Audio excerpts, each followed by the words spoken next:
America president Donald Trump ఏ ముహూర్తాన టెహ్రాన్పై దాడులు చేసి Iran supreme leader Ayatollah Ali ఖమేనీని లేపేశాడో అప్పటి నుంచి ఆయనకు పరిస్థితులు ఏమాత్రం అనుకూలంగా లేవు. ఇక ట్రంప్ నెతన్యాహులు కలిసి ఖమేనీని లేపేస్తే ఇరాన్ తమ చెప్పు చేతుల్లోకి వస్తుందని భావించారు. తీరా చూస్తే ఇరాన్ మిలిటరీ ఎక్కడా తగ్గకుండా ఇటు ఇజ్రాయిల్ అటు అమెరికాపై దాడులు చేస్తూ ఇరువురిని బెంబేలెత్తిస్తోంది. ఇక తాజాగా ఇరాన్కు చెందిన ఐఆర్జీసీ దాడులకు గల్ఫ్ దేశాల నుంచి అమెరికా తోక ముడిచి యూరోప్కు పారిపోవాల్సి వచ్చింది. ఆ వివరాలేంటో ప్రత్యేక కథనంలో చూద్దాం.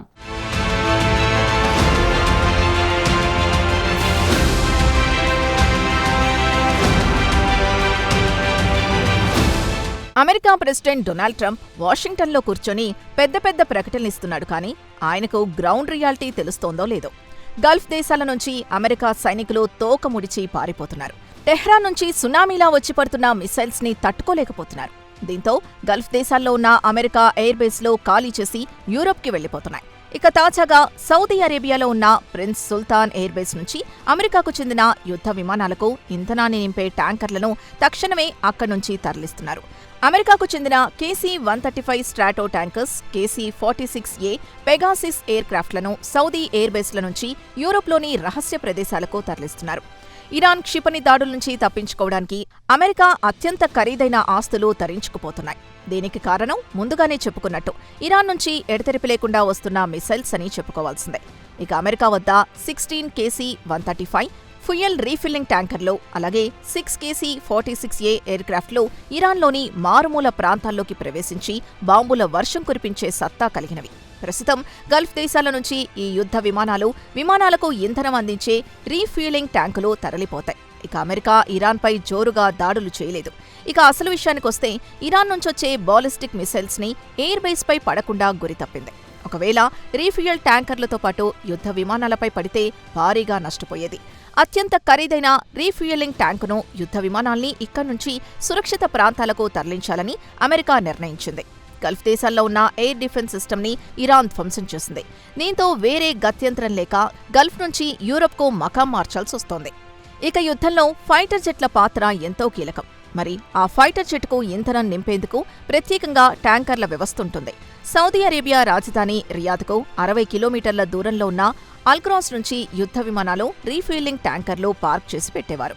ప్రస్తుతం ఇరాన్ నుంచి వరదలా వస్తున్న డ్రోన్లు, క్షిపణుల దాడుల్ని తట్టుకోలేక వెంటనే సురక్షితమైన యూరప్ బేస్కు తరలించాల్సి వచ్చింది. గత నెల 28న అమెరికా ఇరాన్పై బాంబుల వర్షం కురిపించి Iran supreme leader Ayatollah Ali ఖమేనీని హతమార్చిన విషయం తెలిసిందే. ఆ తర్వాత నుంచి ఇరాన్ మరింత రెచ్చిపోయి గల్ఫ్ దేశాల్లో ఉన్న అమెరికా బేస్లపై విచ్చలవిడిగా దాడులు చేస్తోంది. దీంతో అమెరికా యుద్ధ విమానాలకు నింపే ట్యాంకర్లను సురక్షిత ప్రాంతాలకు తరలించాలని నిర్ణయించింది. యూరోప్కు ఈ ట్యాంకర్లను విమానాల ద్వారానే తరలిస్తున్నారు.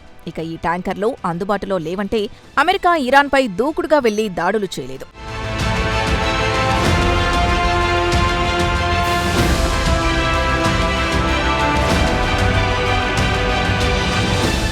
ఇదిలా ఉండగా సౌదీ అరేబియా రక్షణ మంత్రి గతంలో కూడా ఇరాన్ నుంచి వస్తున్న బాలిస్టిక్ మిసైల్స్ ని బలంగా అడ్డుకున్నామని చెప్పారు. అయితే తాజాగా అమెరికాకు చెందిన ఎయిర్ డిఫెన్స్ సిస్టమ్కు సంబంధించిన ఇరాన్ క్షిపణి దాడుల్లో దాని రాడార్ వ్యవస్థ దెబ్బతింది. దీంతో అమెరికా వెంటనే స్పందించి హై వాల్యూ అసెట్స్ అక్కడి నుంచి తరలించడమే మేలనే నిర్ణయానికొచ్చాయి. అయితే గత నెల 28వ తేదీ నుంచి మొదలైన యుద్ధం తర్వాత ఇరాన్ గల్ఫ్ దేశాల్లో ఉన్న అమెరికా బేస్లపై విచ్చలవిడిగా డ్రోన్లు, క్షిపణులతో దాడులు చేస్తూ కంటిమీద కునుకు లేకుండా చేస్తోంది. శాటిలైట్ ఇమేజ్ల్ని బట్టి చూస్తే యుద్ధం ప్రారంభమైన తర్వాత నుంచి అమెరికా భారీగా నష్టపోయినట్లు తెలుస్తోంది. తాజాగా జోర్డాన్లో అమెరికాకు చెందిన ఎయిర్ డిఫెన్స్ సిస్టమ్ రాడార్ వ్యవస్థని ఇరాన్ ధ్వంసం చేయడం చూస్తే ఇరాన్ తన సత్తా ఏంటో చాటి చెప్పింది.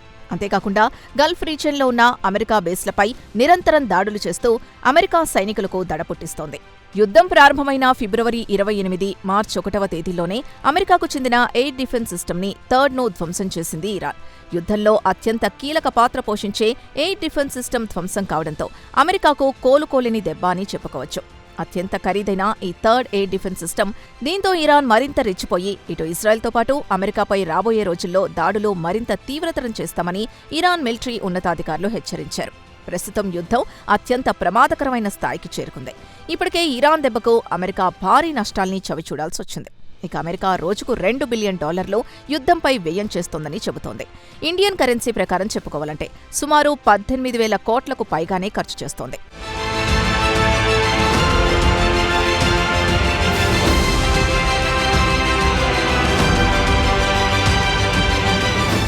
ఇక అమెరికా, ఇజ్రాయెల్లు తమను అనవసరంగా రెచ్చగొడుతున్నాయని ఆగ్రహం వ్యక్తం చేస్తోంది ఇరాన్. దీంతో ఇరాన్కు చెందిన IRGC ఆపరేషన్ ట్రూ ప్రామిస్ పేరుతో ఇటు అమెరికా, అటు ఇజ్రాయెల్పై ఏకకాలంలో దాడులు ప్రారంభించింది. ఇక తాజాగా శత్రు దేశానికి చెందిన యుద్ధ విమానాన్ని కూల్చామని ఇరాన్ ప్రకటించింది. దీంతో యుద్ధం మరింత ముదిరే పరిస్థితి కనిపిస్తోంది. ఇరాన్కు చెందిన సీనియర్ మిలిటరీ అధికారి ఒకరు రాబోయే రోజుల్లో ఇటు అమెరికా, అటు ఇజ్రాయెల్పై దాడుల జోరును పెంచుతామని హెచ్చరించారు. ఇరాన్కు చెందిన మిలిటరీ అధికార ప్రతినిధి లెఫ్టినెంట్ కల్నల్ ఇబ్రహీం జాల్ఫికారీ విదేశీ మీడియాతో మాట్లాడుతూ ఇజ్రాయెల్ అత్యంత ప్రమాదకరమైన ఆయుధాలు అత్యంత రద్దీగల ప్రాంతంలో, జనసాంద్రత ఎక్కువగా ఉన్న ప్రాంతంలో నిల్వ చేసి పెట్టిందని ఆరోపించాడు. అయితే ఇరాన్ ఆ ఆయుధాలు ఎక్కడున్నాయో కనుగొని అక్కడ దాడులు చేస్తున్నట్టు హెచ్చరించారు. పిరికి పందలైన జియానిస్ట్ మిలిటరీ దళాలు ఆయుధాల్ని సివిలియన్ ఏరియాలో దాచిపెట్టారని మండిపడ్డారు. అయినా అవి ఎక్కడున్నాయో కనుగొని దాడులు చేస్తామన్నారు. అలాగే గత గురువారం నాడు ఇరాన్కు చెందిన air defence system America, Israel దాడుల్ని తిప్పికొట్టడమే కాకుండా వారి యుద్ధ విమానాల్ని కూల్చామని చెప్పారు. కానీ దానికి తగ్గ సాక్ష్యాలు మాత్రం ఆయనివ్వలేదు. అమెరికాకు చెందిన F-35 యుద్ధ విమానాలు, మరో 4 డ్రోన్లను ఇరాన్లోని పలు ప్రాంతాల్లో కూల్చేశామని ఆయన చెబుతున్నా అమెరికా మాత్రం అలాంటిదేమీ లేదని తేలిగ్గా కొట్టిపారేసింది. మొత్తానికి చూస్తే గత వారాంతంలో ఇరాన్ విచ్చలవిడిగా గల్ఫ్లోని పలు అమెరికా ఎయిర్బేస్లపై దాడులు చేసి అమెరికాను గడగడా వణికించింది. ఇదిలా ఉండగా America secretary of war Pete Hegseth ఫ్లోరిడాలో ఈ నెల 5వ తేదీన మీడియాతో మాట్లాడుతూ ఇప్పటివరకు తాము ఇరాన్పై పట్టు బిగించామని చెప్పారు. కావాలనుకుంటే ఇరాన్కు మరింత బలగాల్ని, ఆయుధాల్ని పంపిస్తామన్నారు. తమ లక్ష్యం నెరవేరే వరకు అక్కడ్నుంచి వెనక్కి కదిలేది లేదని తేల్చి చెప్పారు. ఇరాన్కు చెందిన 30 యుద్ధ విమానాల్ని ధ్వంసం చేశామని అమెరికాకు చెందిన మిలిటరీ అధికారి ప్రతినిధి చెప్పారు. ఇరాన్కు చెందిన ఆయుధాల తయారీ ప్లాంట్లను ధ్వంసం చేశామన్నారు.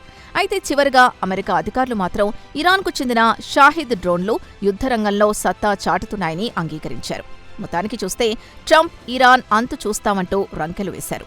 తీరా చూస్తే యుద్ధరంగంలో ఇరాన్ అత్యంత బలమైన అమెరికాను, ఇజ్రాయెల్ని సింగిల్ హ్యాండెడ్గా ఎదుర్కోవడం అమెరికా, ఇజ్రాయెల్కు మింగుడు పట్టలేదు. ప్రస్తుతానికి ఇరాన్ ఎక్కడా తగ్గడం లేదు. మరి ఇరాన్కు రహస్యంగా చైనా ఆయుధాలు సరఫరా చేస్తోందని, అందుకే ధైర్యంగా మరింత రెచ్చిపోయి దాడులు చేస్తోందన్న టాక్ కూడా వినిపిస్తోంది.